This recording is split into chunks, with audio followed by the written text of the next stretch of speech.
What's up, guys? It's Austin from Yu-Gi-Oh! Theory, and today I have a deck profile for my FAs. This deck profile is sort of close to DZ's, except I run some different ratios of some of the cards, and I have some different like staple choices and things like that. But it is slightly different, but I did take his deck profile as inspiration, because he was pretty much the first person who actually came out with a deck profile, so I kind of had to follow that. But anyway, if you're interested in winning a Ghost Ogre, I'm giving away one on my channel. The video for this is pretty far down. I'll have to add it as the video that plays after this, or you can just go on my channel and find it. It's pretty easy to find. But anyway, just follow the instructions in the video to enter, and I'll be giving it away whenever I get 200 subscribers. So I'm almost there. I have 196 or 94 now. Yeah, so I only need 6 more. So looking forward to that. But anyway, let's get right into the deck profile. Starting with the main deck. First, you run 3 FA Auto Navigator. This card is very good. Whenever it's normal or special summon, you can add a FA field spell from your deck to your hand. And if you control an FA monster that's level is higher than its original level, you can special summon this from your hand or your graveyard. And the monster that you targeted first loses the level to where it gets to its original level, and then this gains whatever that lost. So you can make a level 7 synchro very easily, and if you already activated a field spell for the level 4 to be level 7 when you activate this, you can bring out a level 8 like Omega. So it's very versatile. You can bring out 7s, 8s, doesn't matter. I run a pretty even ratio of both, so it works out to where I can kind of pick and choose what I want. Next, you run 3 FA Hang On Mock. Hang On Mock is the best level 4. What it does is it gains attack equal to its level times 300, so it can get up pretty high. But when it first comes out, it's only 1200, so that's a little bit of a bummer. Also, I don't think it can be targeted. It can't be targeted by your opponent's monsters. It's unaffected by activated effects of your opponent's monsters with a level or rank lower than him. And then when he gets level 7, any card sent to the graveyard by your opponent gets banished. So it's really good against a lot of graveyard heavy decks, just to summon him, and it kind of stalls out a lot of decks. He's just really good in general.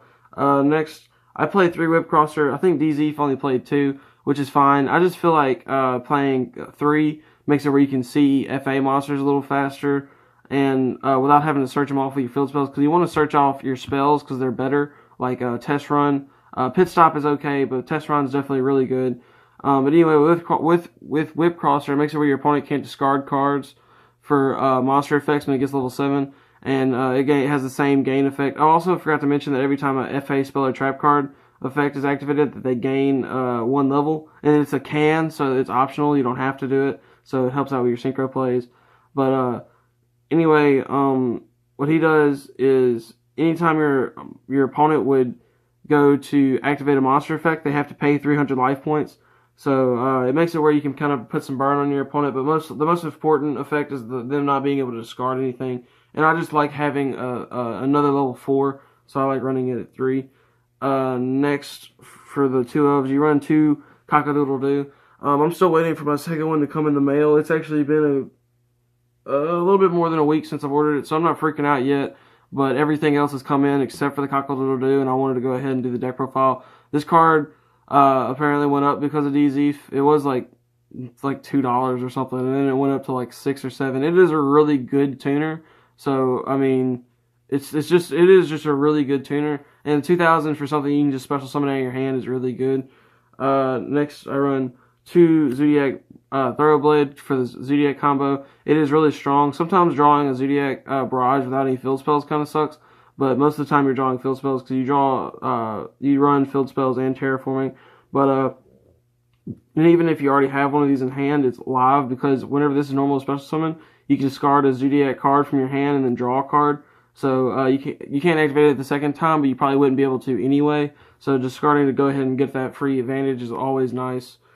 So that's it with monsters. You actually don't play a whole lot of monsters, but enough to where you can get your combos started. The key in this deck is maybe you want to draw 2 monsters and the rest field spells or spells to help you, but mostly you want to draw your spells just because they are better.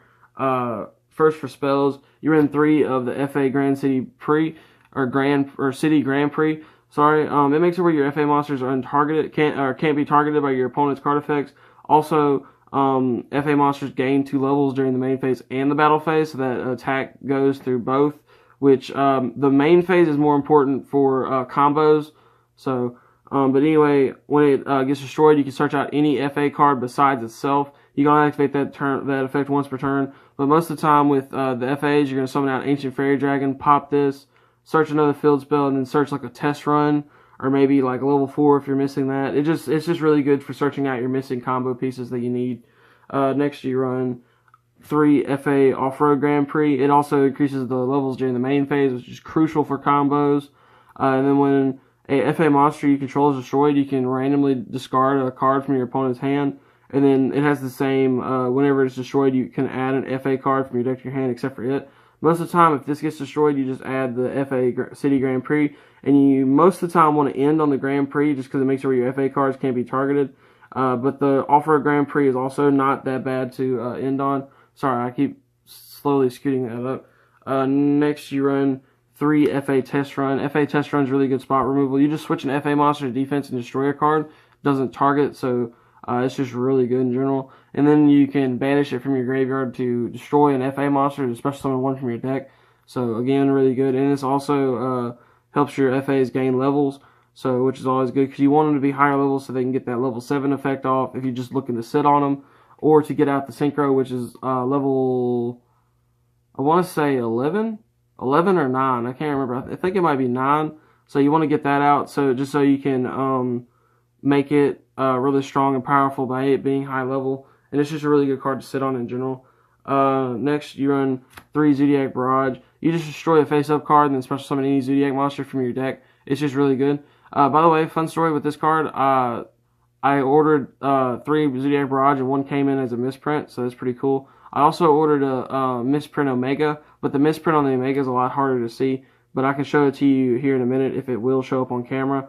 But yeah, the Zodiac Barrage 3 of is really good. Like I said, drawing it without a field spell kind of sucks, but you don't do that too often, so it's not that big of a deal. Next, you run 2 FA Pit Stop. You reduce their level by 2, and then you draw a card. So the first effect isn't that good. Its graveyard effect is actually really good. You banish it from the graveyard and special summon a FA monster from your graveyard.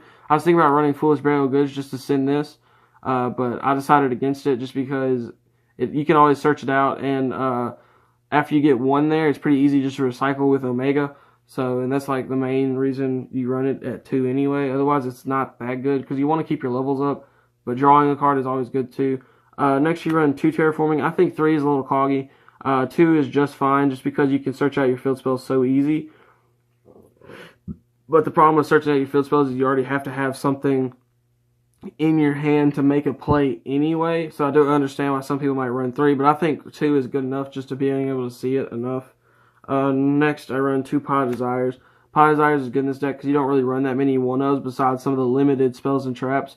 But if you lose them, it's not that big of a deal because you ultimately draw some of the combo pieces you might need to defeat your opponent. Just because this deck is super strong, but it is pretty good. It's a pretty good, like, I wouldn't even say it's rogue because it's probably not that good, but it's like lower tier to medium rogue. It's a pretty good deck though. It's really good for the money. I'll say that. This deck is super cheap.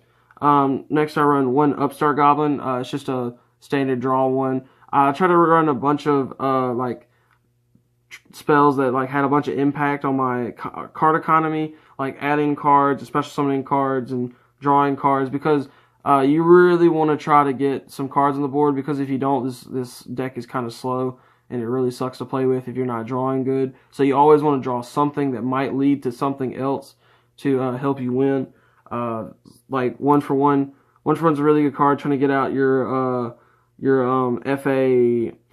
FA, damn it, what's it called?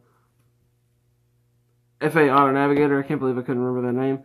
But this card's actually really good for getting out Crystal Wing, because if you don't have a field spell up and you already have a Ancient Fairy Dragon, you can activate this, discard a monster, special summon it, then synchro for Crystal Wing. I suggest activating the Ancient Fairy Dragon effect to destroy the field spell first. Just add the field spell to your hand and not activate it until after you make the Crystal Ring.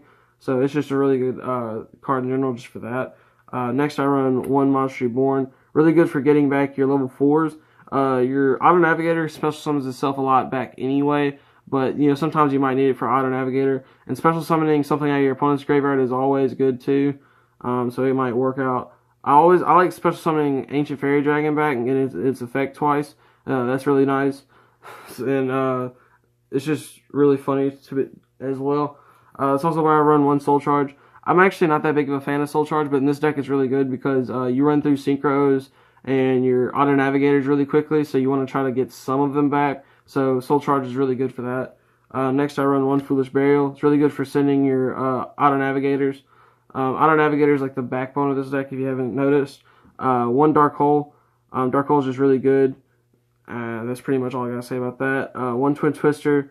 Twin Twister is really good in this deck because you can pop your field spells to get searches, but I only run one because I think 2 is a little too cloggy, but 1 is definitely good enough.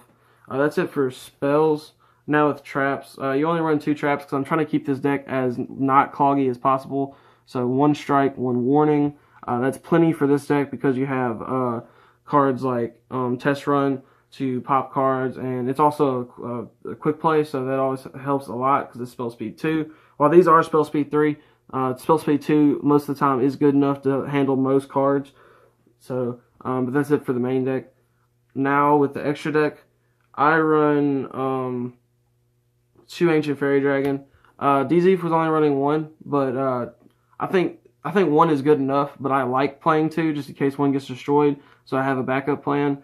By the way, on this Ancient Fairy Dragon, I don't know if you can tell, but it's misprinted. Let's see, maybe not. Yeah, you can. Right there on the card text, you see how the secret rare kind of goes to the card text too. Yeah, I thought that was the weirdest thing. I didn't even know when I traded for it. I actually got the common Ancient Fairy Dragon first, and then I traded for this from one of my friends, and I'm really glad I did now. Now, I don't know if that's supposed to be like that on the card or not, but I'll show you the misprint on the Omega, and I know for a fact it's not because I have 2 Omegas, and it doesn't look like that on the other one. 1 Black Rose Dragon for another level 7. It's just a really good level 7 in general. Now 2 Omegas. It's really good for recycling your pit stops and your test runs. Now to show you the misprint, I'm pretty sure it's this one. I gotta take it out of the card sleeve because again, it's really hard to see. Yeah, you can see it on there. See, it has the same secret rare thing, and I know for a fact it's a misprint because it doesn't have it on this one, and they're from the same set. So I thought that was really cool that I have a misprint Cyframe Lord Omega and a misprint Ancient Fairy Dragon. So I don't know how common that misprint is or if it's even really that big of a deal of a misprint. I just thought it was cool. Next, I run 1 Crystal Wing. It's not super easy to get out, but when you do get out, you are usually pretty well ahead. And Crystal Wing is just a really good boss monster just to sit on. Being able to negate stuff is always good. And he just has a really good body, and he can attack over pretty much anything unless they negate his effects. So that's pretty good. Next, I run 2 Mobile Home or Motor Home. You usually only make 1 of these per duel, but it is good to have the second one just in case because it is a really good card. It is kind of hard to get out just because its level doesn't match up the best, but it is not like super hard to get out. Its effects are really good because if it gets level 11 or higher, it cannot be destroyed by card or by battle. And then if it gets level 13 or higher, that's when things get crazy because once per turn, you can target an FA monster in your graveyard and you can special summon it. So that just makes it where FA Motorhome is just really broken if you can get them out and just keep special summoning over and over again. Next, for rank 4s, I run 1 Babushka. It's pretty standard. It fixes your worst hand, as DZ says, which is all level 4s. Or like a Barrage in level 4s or something like that. 1 Castel, same thing. Most of the time you won't even go into this. The Babushka is like the most necessary one. 1 Galaxy Tomahawk. I actually don't have the Skull Eat or any of that to go with the combo, but you can still use it with regular Link monsters, and it is a pretty good combo nonetheless. 1 Totem Bird. Totem Bird's a really good card. I really like Totem Bird because against like fusion decks and ritual decks, it is like an auto win because you just negate their fusion spell or their ritual spell. And if they don't have a second one, they pretty much just set and pass. So that's really nice.